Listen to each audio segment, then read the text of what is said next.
Welcome back to the morning show here on Arise News. It's now time to take a look at news stories making headlines around the globe. We begin here at home as the president has congratulated Nigerian Muslims on the occasion of Eid al-Kabir, urging citizens to reflect on the values of sacrifice, devotion and selflessness. In a message, he reassured Nigerians that the country is moving past its toughest economic challenges, with reforms beginning to yield positive results. He noted that while the journey has been tough, Nigeria is entering a new era of renewed hope and prosperity. President Tinubu said the goal of the reforms is not just to improve economic figures, but to transform lives and ensure lasting development. He also sympathized with victims of the Mokwa flooding in Niger State, which claimed lives and destroyed property, calling for support and prayers for affected families, as well as for security forces and leaders across the country. Well, the Lekki Deep Seaport access road in Lagos State, which was constructed under the tax credit scheme, has now been commissioned. At the inauguration, President Tinubu described the road as a strategic investment to boost trade, agriculture and regional connectivity. According to him, roads are not just physical structures, but key enablers of economic growth, job creation and national integration under his administration's renewed hope agenda. The reinforced concrete road links the Lekki Deep Seaport to major transport corridors, facilitating efficient cargo movement and improving logistics. The president also flagged off Section 2 of the Lagos-Calabar Coastal Highway and the 7th Axial Road, alongside several ongoing road projects across northern Nigeria, including the Kano-Kongolam Road and the Yakasai-Zali Road. Distinguished ladies and gentlemen, I'm delighted to be here today to commission another landmark project, the Lekki Deep Seaport, access road and the bridges, while also flagging off some of the sections of the Sokoto-Badagry Super Highway and Lagos-Calabar Coastal Highway. My own is to affirm our commitment as an administration to deliver enduring infrastructure across our great nation. Forget all the misconceptions. You are a thinker and a doer, a great professional, David.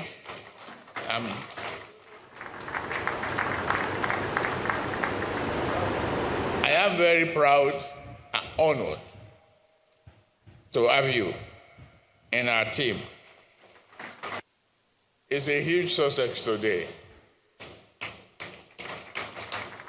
I can brag about that. I'm very proud.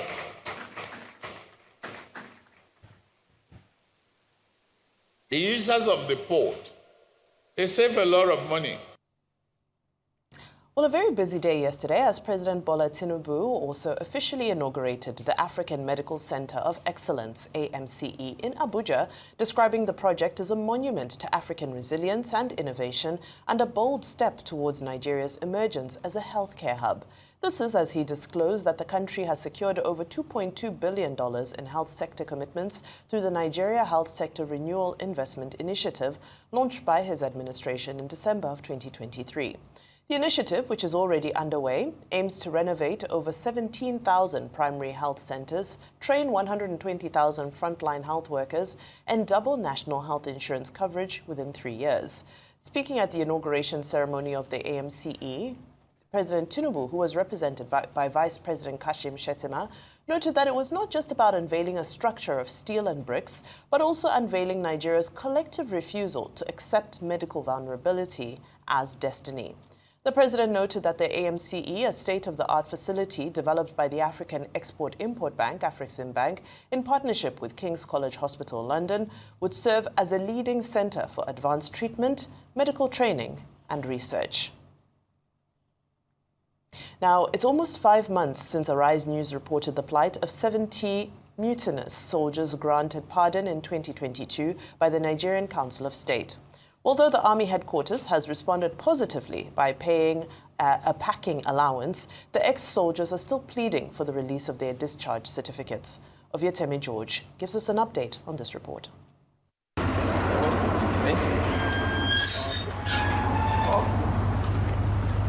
I first met some of the ex-soldiers at the Ikeja chambers of human rights lawyer Femi Falana in Lagos. Okay, good.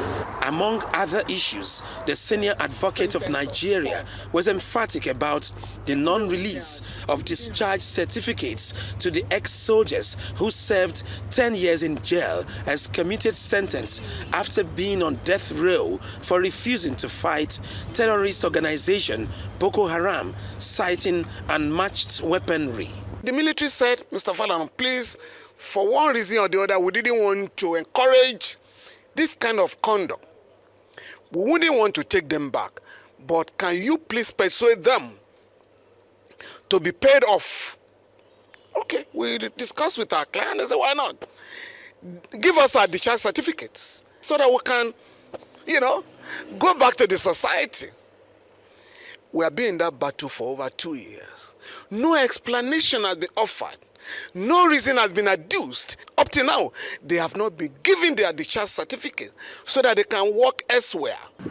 The Army headquarters responded swiftly and invited them to Abuja for some documentation and paperwork. They left the Army headquarters in high hopes, and some even had time to celebrate the breakthrough few meters from the gate.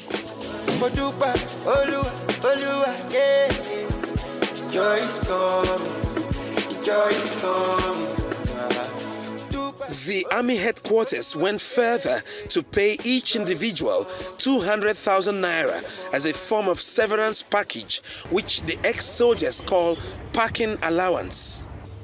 The disengaged soldiers are grateful to the new army hierarchy for listening to their cry in a matter that has lingered for 3 years.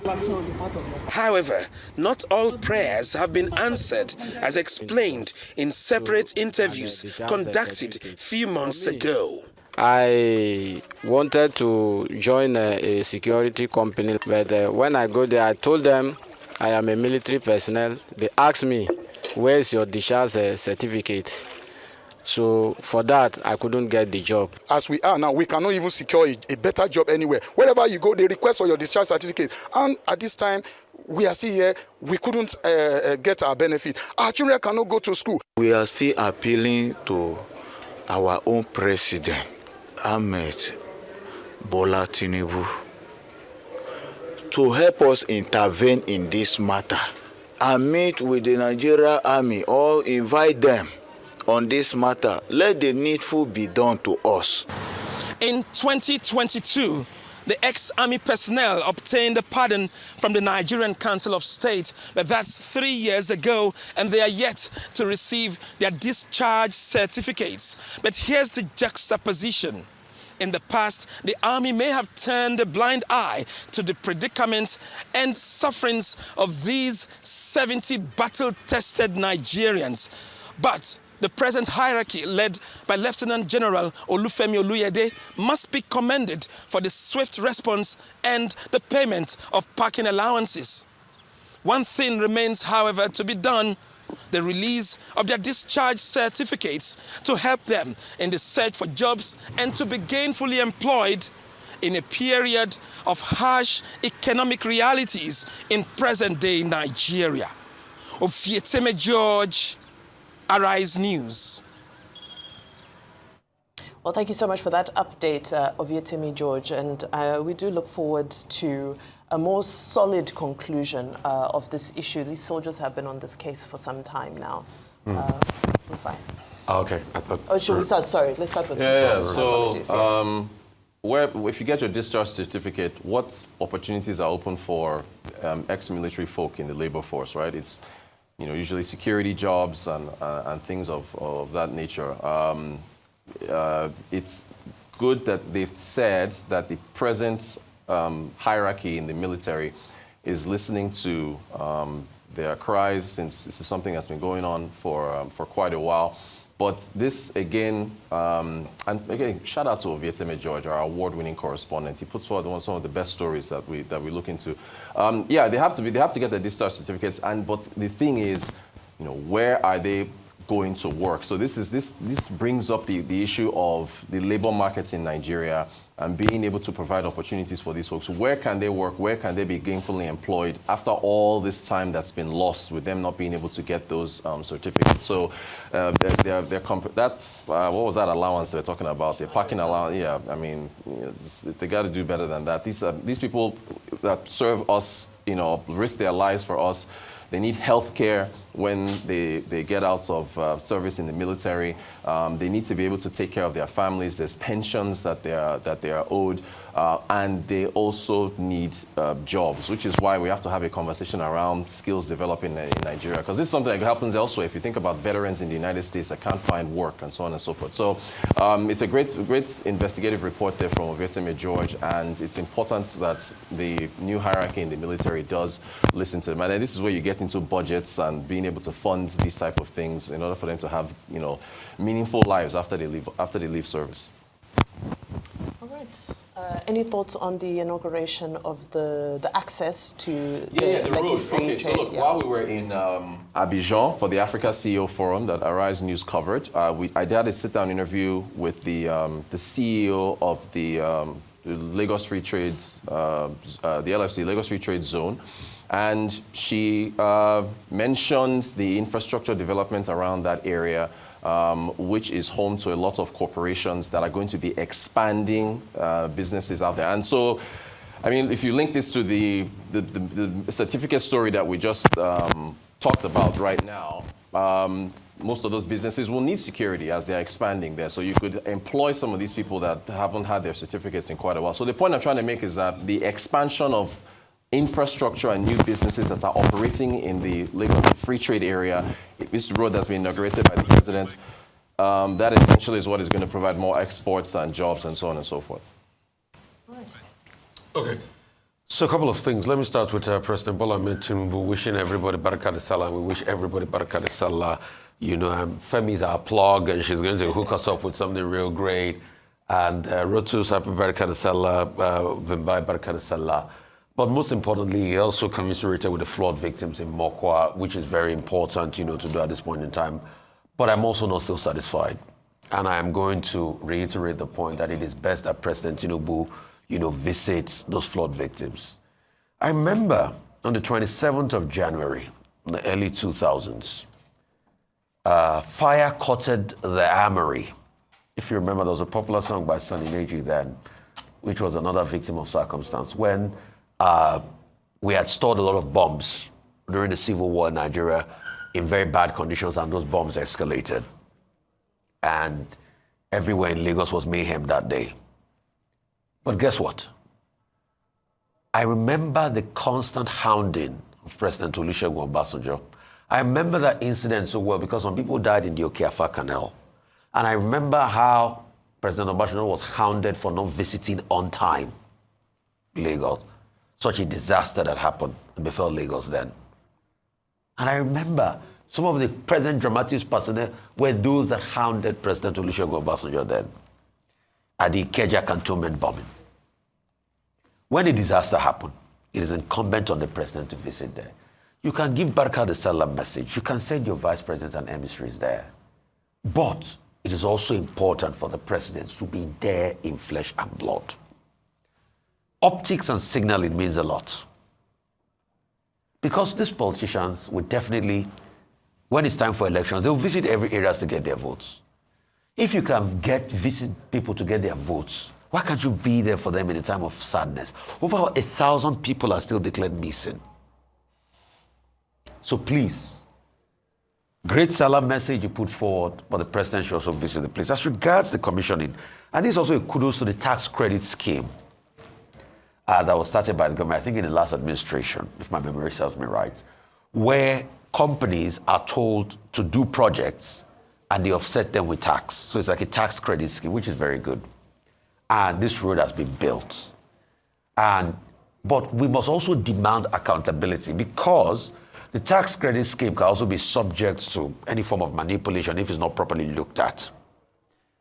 Are we deducting the commensurate tax ratio from the amount of job done? That's something we should look at and scrutinize properly, so that we don't do it too much and too little. And that's where I go back to even across board with every government project. See, there's a projected cost and an eventual cost for projects concerning the coastal road. And I want the Ministry of Works to reply to this, because we've had many accounts of the fact that even the 30 kilometers they talked about have not met completion. We are not saying what is right or wrong.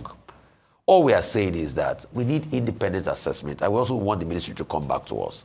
Just like we also want the ministry, as regards transparency, to come back to us on the eventual cost per kilometer on this first stretch of 30 kilometers that they said they have completed. That's just all we want. And you know why? Because there needs to be public accountability across board. And one of the ratios for public accountability is to be able to see the cost per kilometer. Yes, you might have different terrains, but also factor in that cost per kilometer of what you have done for the different terrains, so that we have a great level of accountability. Because you see, when you look at what is happening to Nigeria budget, there's a lot of talk about lack of accountability. Just only yesterday, I was scrutinizing the budget. One thing I do in my pastime is to look through the budget. And we discovered that Ministry of Water Resources, for instance, there were projects around police station in the Ministry of Water Resources. And that's why budget has done an extensive report, over 11,000 projects, worth about 6.9 trillion. Till today, we've not been able to interrogate those projects. So if we have all of these costs, it's going to be a reference cost. So even if they are undulating landscapes, we know that there are some places where you have to iterate for bridges, gullies, unforeseen circumstances. Tell us the cost per kilometer, per different ratios and variations.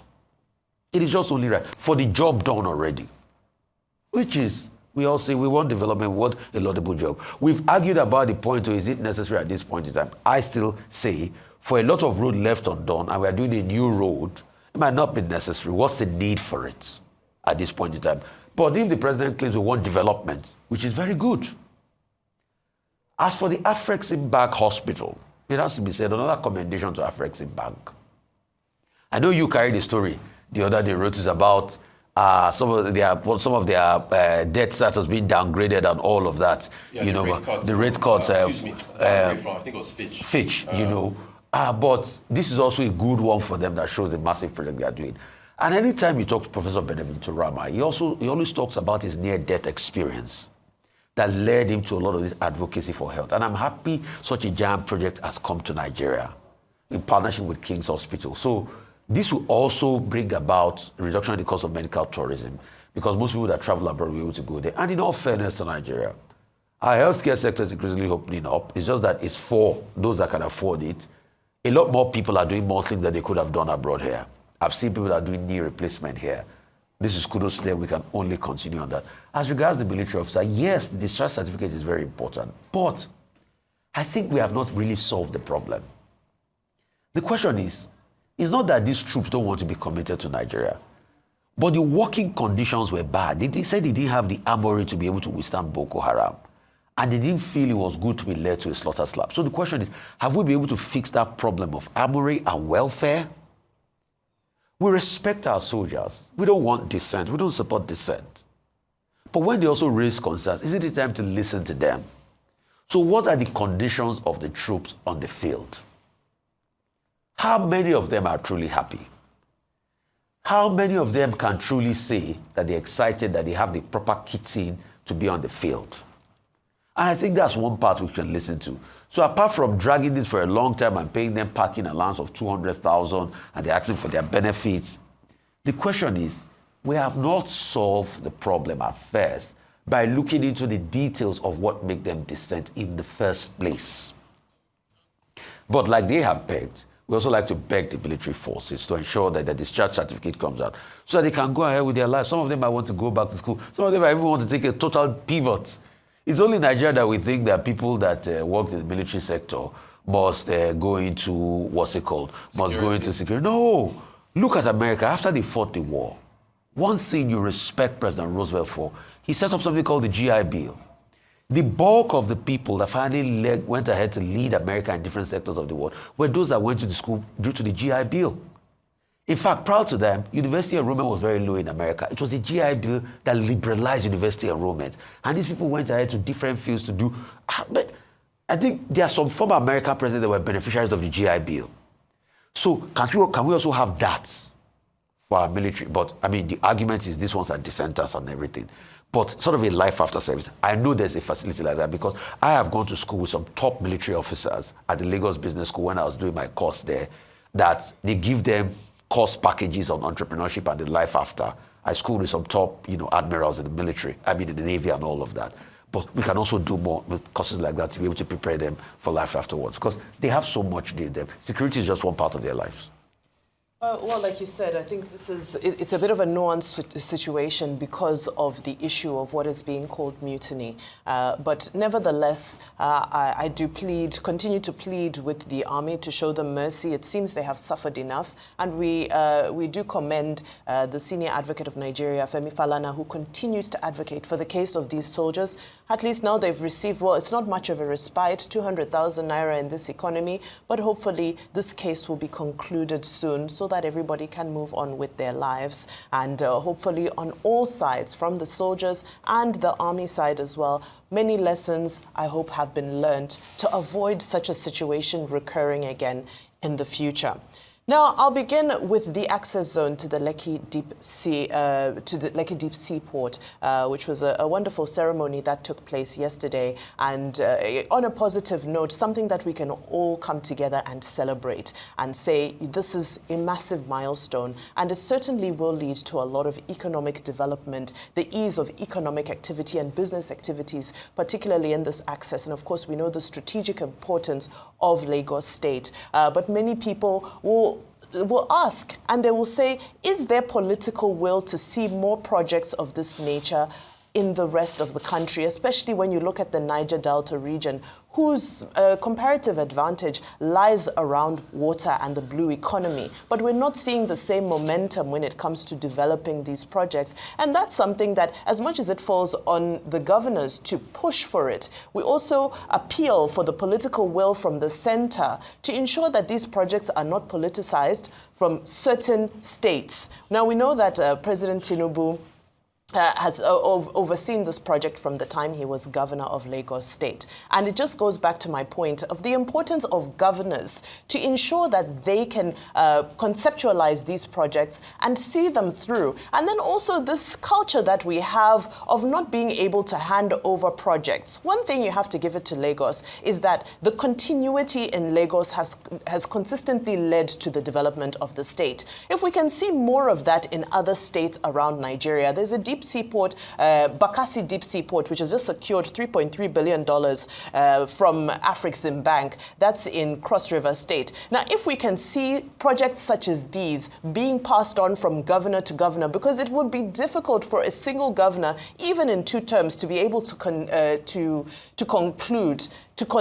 conceptualize and conclude such a massive project. But again, I just appeal for the political will for us to start seeing some of these major projects that promote the blue economy in other parts, especially the southeastern parts of the country, that has the competitive advantage to be able to execute this on a larger scale, because we now start to question ourselves, why are we not decongesting the Lagos port? It can't be a political decision. We need to ensure that some of that is pushed to the south and the southeast. That's on a side note. Now, some of the comments that were made yesterday, especially by the president, he highlighted the fact that the Lagos-Calabar Expressway, the 750-kilometer stretch, has not been awarded to a single contractor. He said that the bidding process has been done. Well, the awarding process has been done in sections. So what we saw is section 1 with the 30 kilometers, but section 1 is actually 47.7 kilometers. So we haven't even commissioned the entirety of the section 1. We haven't completed the entirety. We've only commissioned, inaugurated, and celebrated just a section of which there's already question marks around that. But now my point is, what is the bidding process for the other sections of the road? Because there are already question marks around transparency and fairness around how this project was awarded to High-Tech. Will there be an open bid where we see all other contractors make their submissions for the other remaining sections of the road? That's what we want to see moving forward. I don't think it's fair to say, oh, somebody has done well in the past in another project, so we just do a restrictive or closed bidding and we award it. No, no, no, no, no. For the other sections of the road, we want to be carried along. We want to see the bidding processes so that we can all agree and accept that surely and truly this contract has been awarded to the most capable, the most efficient, and the most professional company.